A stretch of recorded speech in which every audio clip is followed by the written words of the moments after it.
చంద్రశేఖరరావుని అడుగుతున్నా. చంద్రశేఖరరావు గారిని నేను అడుగుతున్నా, ఉమ్మడి రాష్ట్రంలో సమైక్య పాలనలో 60 సంవత్సరాలు ఆంధ్ర వాళ్ళు చెరబట్టి పడావు పెట్టిన పాలమూరు రంగారెడ్డి ఎత్తిపోతలు కానీ, కల్వకుర్తి లిఫ్ట్ ఇరిగేషన్ కానీ, కోయిల్ సాగర్, భీమా, నెట్టెంపాడు ఏదైనా ప్రాజెక్టులు 10 ఏళ్లలో పూర్తి చేసినవా? ఏదైనా పరిశ్రమలు మా పాలమూరుకు తీసుకొచ్చినవా? అంతెందుకు ఆనాడు కాంగ్రెస్ పార్టీ అధికారంలో ఉన్నప్పుడు పాలమూరు యూనివర్సిటీ మంజూరు చేసి ఈ ప్రాంతంలో ఉన్న తండాలు, దళిత వాడల్లో ఉన్న పేదల బిడ్డలు, బలైన వర్గాల బిడ్డలు చదువుకోవాలి, డాక్టర్లు, లాయర్లు, ఇంజనీర్లు కావాలి, ఐఏఎస్లు, ఐపీఎస్లై రాజ్యం ఏలాలి అని ఆనాడు కాంగ్రెస్ పార్టీ పాలమూరు యూనివర్సిటీ ఇస్తే అక్కడ చదువులు చెప్పే పంతుల పదవులు 150 ఉంటే 10 ఏళ్ళు 130 ఖాళీలు పెట్టిండు. యూనివర్సిటీ పేరు మీద పంతులు లేకపోతే పిల్లలు చదువుకునేది ఎట్లా అని చెప్పి నేను చంద్రశేఖరరావును ప్రశ్నిస్తున్నా. మా ప్రాజెక్టులు గట్టలే, కృష్ణానది మా పక్కనే పారుతున్నా, మా జూరాల ప్రాజెక్టు పూర్తి చేయకుండా, మా పాలమూరు రంగారెడ్డి ఎత్తిపోతల పథకాన్ని పూర్తి చేయకుండా ఇవాళ మా రైతులు వలసలు పోతుంటే నువ్వు ఆనందంతో నీ రాజ్యం నడుపుకున్నావు తప్ప మాకేమన్నా ఇచ్చినవా?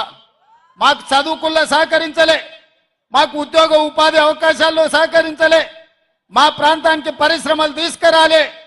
మళ్ళీ ఇవాళ పనులు ఇగిలించుకుంటూ వచ్చి మాకు ఓట్లు ఇవ్వండి, మేము పనులు ఇగిలిస్తాము, పార్లమెంట్లో పోయి గుర్రు పెట్టి నిద్రపోతామని అంటున్నాడు. నేను ఒక్క మాట అడగదలుచుకున్నా.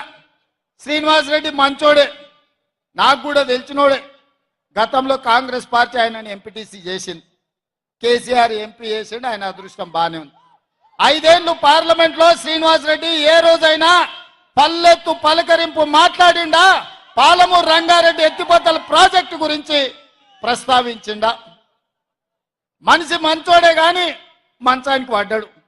లేవనికే శాత కాదు, లేస్తే మాట్లాడనికే ఆయనకు అధికారం లేదు. మరి అట్లాంటి శ్రీనివాసరెడ్డిని మళ్ళొక్కసారి ఇవాళ కేసీఆర్ గారు వాళ్ళ అభ్యర్థి అని పంపించిండు. ఏం చూసేయాలి? పిల్లగాడు 5 ఏళ్ళు చదివిండు, ఇవాళ పరీక్షలు రాయనికి వచ్చిండు. 5 ఏళ్ళలో నేర్చుకోకపోయే, ఈ ప్రాంతం గురించి మాట్లాడకపోయే. అట్లాంటి శ్రీనివాసరెడ్డికి ఓటేస్తే ఇవాళ మనకేమన్నా ఉపయోగమా?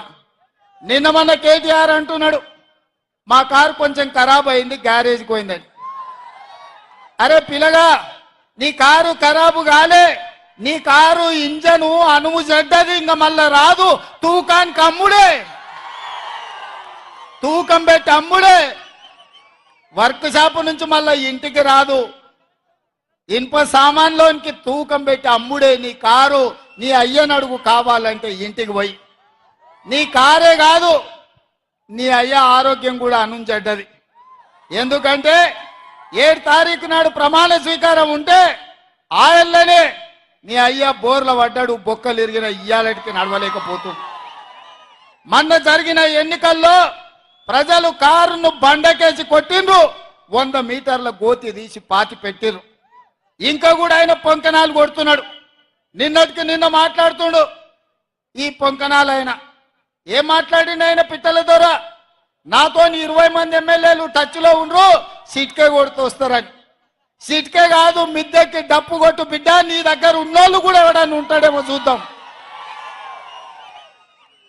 గతంలో లాగా కాంగ్రెస్ ఎమ్మెల్యేలు గొర్రెల మంద తోడేళ్లలాకొచ్చి తేప కొట్టి కొట్టుకపోదాం అనుకుంటున్నాం బిడ్డ. ఈడ కాపలా ఉన్నది రేవంత్ రెడ్డి, నువ్వు ప్రయత్నం చేసి చూడు. ఈడ మా ఎమ్మెల్యేలను కంచేసి కాపాడుకునే శక్తి హైటెన్షన్ వైర్ రేవంత్ రెడ్డి ఉన్నాడు బిడ్డ. వచ్చి ముట్టుకో.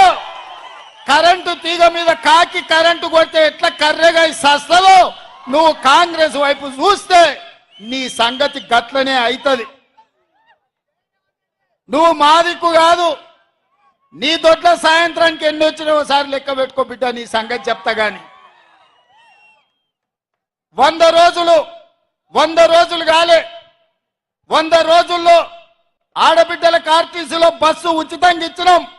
35 కోట్ల మంది ఆడబిడ్డలు ఇవాళ బస్సులలో ఉచితంగా ప్రయాణం చేస్తారు.